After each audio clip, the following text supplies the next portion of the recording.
I'm Rob Steinke and I welcome you to my Harness Maker's Workshop. Something on the workbench today. Hands up, I haven't made one for 45 years. It is the roundings to go on a gag bit.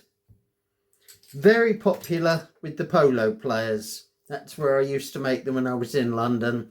Very close to Ham Polo Club and the clubs in London, and a lot of the polo ponies had them.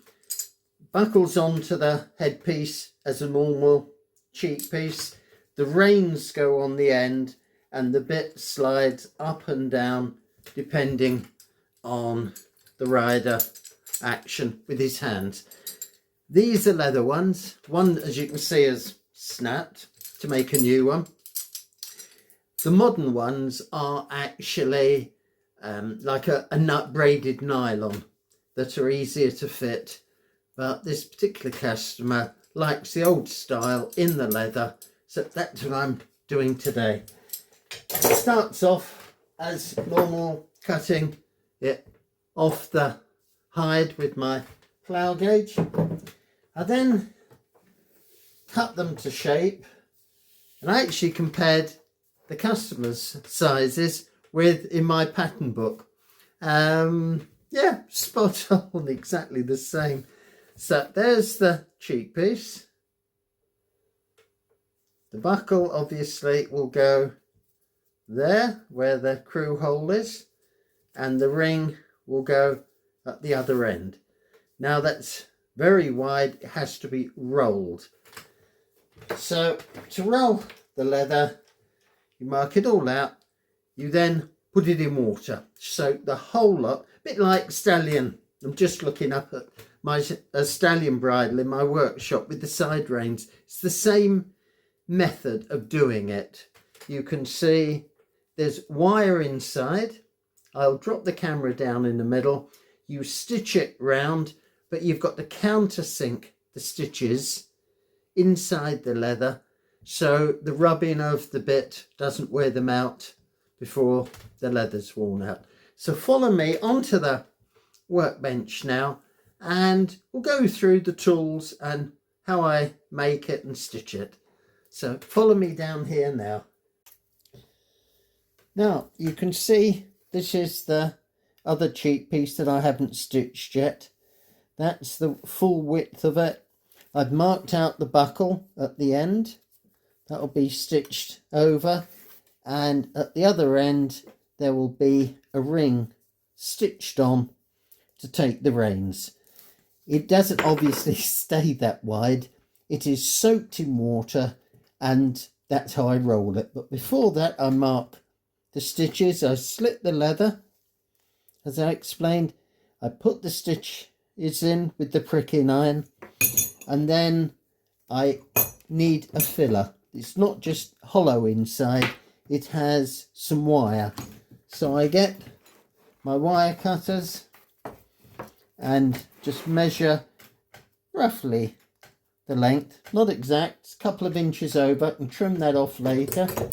Get my wire cutters, and that's for the inside of the leather. I prepare my stitching with good stitching thread, heavy wax, and then just as I'm ready to stitch, I go and absolutely soak the cheek piece in water, and you can fold it over.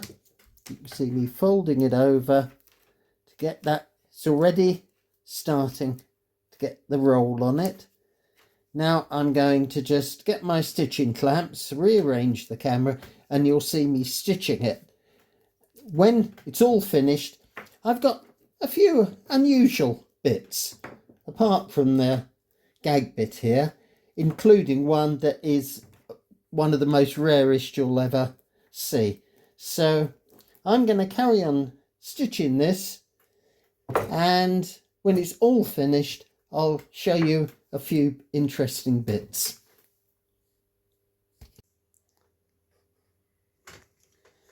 Now, you can see I've started the stitching. The roll is starting to come. I put the ring on first, so the return of the leather is just caught into the stitching of the roll. There's my stitching clamps, just like a woodworking vise. So holds the leather. I've actually got 2 bits of wire in this inside, and I'm stitching in the groove that I made using 2 needles, and that groove will take the stitching and make it invisible when it's finished. So I just take in it goes. Check I picked up the groove on what I call the blind side, my left side, when I'm stitching. I'm not looking at that, I'm only looking at the front part of the stitching. And then pull the threads tight, not too tight that you don't want to cut through the leather. It's a little bit more what can we say, fragile when it's wet. It would be easier for the threads to act like cheese wire and cut straight through it. So going along there, what you will also notice is that is the colour of the leather when it was full thickness. Can you see it? I then put it on the splitting machine. You see the lighter leather, and it's just to thin it down a bit, and that means it's easier to roll, and it can't be too big, otherwise it won't fit on the bit, on the rings of the bit. So I will carry on with the stitching using my small awl, because I want as small a hole as possible to get the needles through for strength, and then give it a pull. And as I say, you can already see the difference between the 2 cheek pieces, the one that I'm working on and the one that is ready to go. And I shall be back in a minute when it's all stitched, and then I can show you how I finish it off, and then it'll thread through the holes in the bit, and I will stitch the buckle on. So I'll carry on with this, and when both of them are stitched, we'll come back and you'll see just how I smooth it all off, make it a bit of a round. I use my edging tool to just, there's the edging tool, it's nice, pretty larger than normal, to take the sharp edges off and to give it that nice round look that will slide easily up and down the bit. So I'll see you again when this is all done. Now there we have the finished rolling part of the gag cheek. I've countersunk the stitches so they're not going to rub on the bit as the reins are pulled. I've given it a good beeswax and then polished it up to ease the bit going up and down. Really then needs a good oil as soon as the owner gets it back. There is one I've already put on, sliding through the cheek pieces of the bit.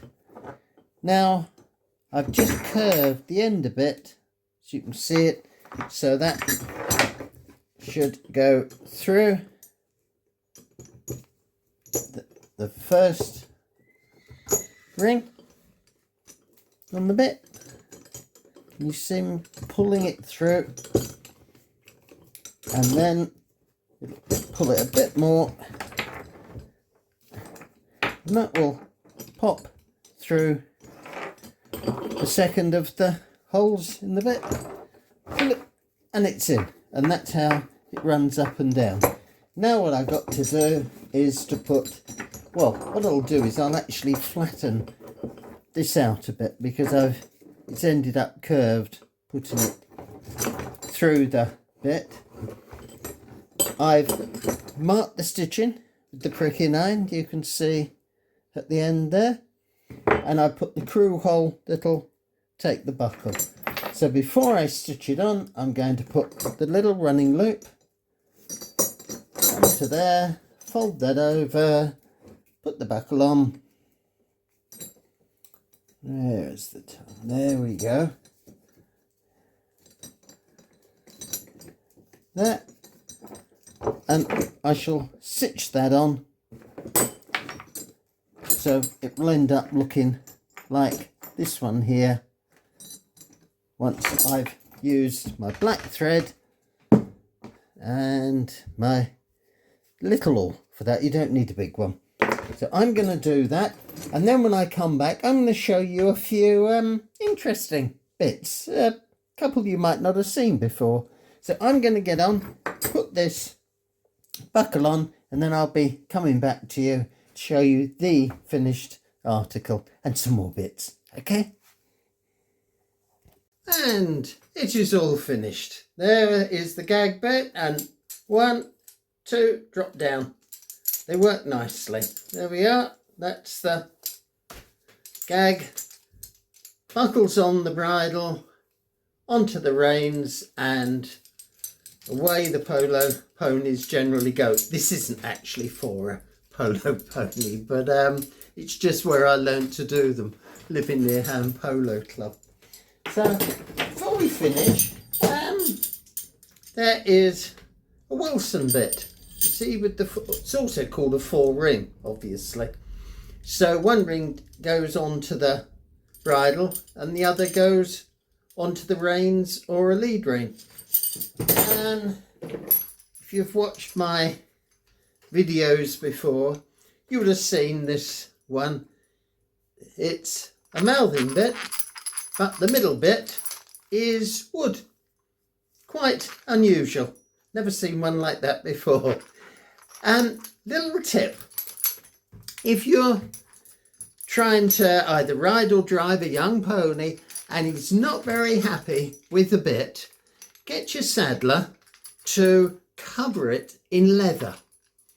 And the saliva of the mouth softens the leather and it makes all the difference. I had a nice little driving pony once and he was a little bit, and well-known judge, very experienced, great guy, and he came up and he gave me the tip. And he knew what my job was, so he said I won't have any trouble getting one fitted. So I covered it in leather, and boom, the difference it made to that pony. So it's just a little tip to go on with. There's an old bit there. You can put it on the bridle there. You've got the, whoops, nearly fell on the floor then. And you've got the tongue port there to give a bit more room, a bit more comfy, maybe for the horse.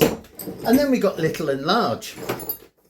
There is the little with a nylon bit. They're lovely for small ponies, nice and light, attached onto the noseband. This is a miniature farm bridle, which I did for Rocky and Rambo. Had a pair of minis and they would go to parades and shows like that.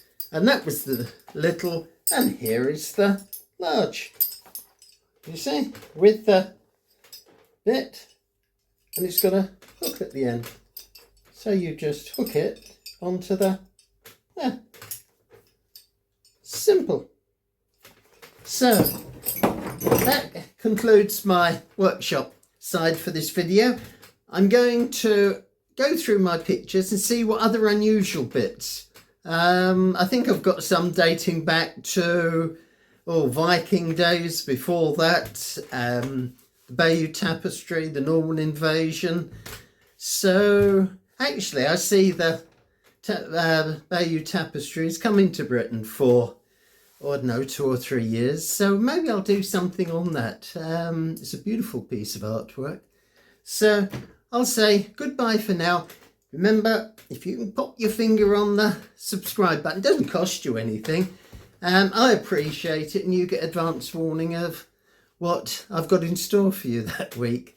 Okay, so thank you very much for being with me, and all my friends, I can see you all there, and look forward to seeing you again. And goodbye, and safe with the horses and riding, driving, whatever you do with them. If you are, all the best. Okay, cheerio.